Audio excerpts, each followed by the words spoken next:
ये कहानी है एक ऐसे बहादुर सिपाही की, एक ऐसे फौजी की जिसे दुनिया अल्लाह की तलवार के नाम से जानती है।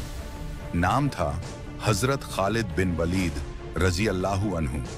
उनका नाम सुनते ही दुश्मनों की रूह कांप जाती थी, लेकिन आज हम उनकी जिंदगी की वो सच्ची कहानी सुनेंगे जो दिल को हिला देती है। हजरत खालिद का जन्म मक्का के एक बेहद ताकतवर और रुतबेदार कबीले बनु मखजूम में हुआ। उनके वालिद वलीद बिन मुगीरा मक्का के अमीर और प्रभावशाली लोगों में गिने जाते थे। खालिद बचपन से ही ताकतवर थे। घुड़सवारी, तलवारबाजी और जंग की तरबियत उन्हें विरासत में मिली थी। उनमें जंग की काबिलियत अल्लाह ताला ने कुदरती तौर पर रखी थी, लेकिन उस वक्त इस्लाम और नबी पाक सल्लल्लाहु अलैहि वसल्लम के खिलाफ थे। गजवा ए उहुद में जब मुसलमान जीत के करीब थे, तब खालिद ने अपने फौजी हुनर से मुसलमानों पर पीछे से हमला किया और हालात को बदल कर रख दिया। इस जंग में मुसलमानों को भारी नुकसान हुआ, लेकिन ये सिर्फ जंग की हार नहीं थी, ये एक दिल का इंतजार था। इंतजार उस दिन का जब अल्लाह उसे अपने दीन की सबसे बड़ी फतह बनाएगा। वक्त गुजरता गया, लेकिन खालिद के दिल में एक अजीब बेचैनी रहने लगी। उन्हें महसूस होने लगा कि जो सच्चाई वह ठुकरा रहे हैं वही रोशनी है। एक दिन उन्होंने मदीना का रुख किया। जब वह नबी पाक सल्लल्लाहु अलैहि वसल्लम के सामने पहुंचे तो आपने उन्हें देखते ही मुस्कुराकर फरमाया, ए खालिद, जैसे ज़हीन इंसान को अब तक इस्लाम क्यों समझ नहीं आया? खालिद की आंखों में आंसू थे। उन्होंने कहा, या रसूल अल्लाह, मैं अब तक गलत राह पर था। मैं गवाही देता हूं कि अल्लाह एक है और आप उसके सच्चे रसूल हैं।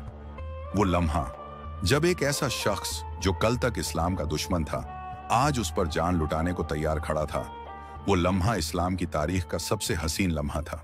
इस्लाम कबूल करने के बाद हजरत खालिद इस्लाम के सबसे बेहतरीन सिपाही बन गए। गजवाए मूता में जब 3 सरदार एक के बाद एक शहीद हो गए, तब खालिद ने जंग की कमान संभाली। एक तरफ हजारों दुश्मन थे और दूसरी तरफ चंद सौ मुसलमान। लेकिन खालिद की क़यादत और अल्लाह की मदद से मुसलमान न सिर्फ जिंदा बचे, बल्कि दुश्मनों को पीछे हटने पर मजबूर कर दिया। इस जंग के बाद रसूल अल्लाह ने उन्हें जो खिताब दिया, वो आज भी इतिहास के पन्नों में रोशन है। आपने फरमाया, अब से खालिद अल्लाह की तलवार है, सैफुल्लाह। उसके बाद चाहे जंगे यरमूक हो, जंगे कादिसिया या हजारों मील दूर के रोम और फारस की लड़ाइयां, हर जगह खालिद बिन वलीद ने अपनी बहादुरी और अक्लमंदी से इस्लाम का परचम लहराया। कभी 30,000 मुसलमानों के साथ 2 लाख रोमियों को शिकस्त दी, तो कभी रेगिस्तान में ऐसी जंगें लड़ी कि दुश्मनों को समझ ही नहीं आया कि ये इंसान है या फरिश्ता। लेकिन वो दिन भी आया जब अल्लाह की तलवार जंग के मैदान से बिस्तर पर आ गई।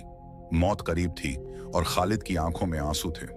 उन्होंने कांपती आवाज में कहा, मैंने पूरी जिंदगी अल्लाह की राह में तलवार चलाई।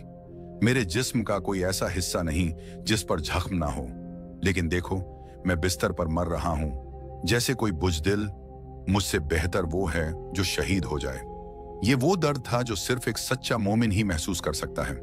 वो जो चाहता था कि उसकी आखिरी सांस भी जंग के मैदान में निकले, लेकिन अल्लाह की मर्जी कुछ और थी। खालिद बिन वलीद इस दुनिया से चले गए, लेकिन सैफुल्लाह आज भी जिंदा है। हर उस दिल में जो अल्लाह और उसके रसूल से मोहब्बत करता है। उनकी बहादुरी, उनका ईमान और उनका तस्लीम करना हमें सिखाता है कि सच्चाई चाहे जब भी समझ में आए, उस पर चल पड़ना ही सबसे बड़ी जीत है। अगर आपको ये कहानी दिल से पसंद आई हो तो इसे दूसरों तक जरूर पहुंचाइए। अल्लाह हमें भी हजरत खालिद की तरह ईमान, हिम्मत और कुर्बानी वाला बना दे। आमीन।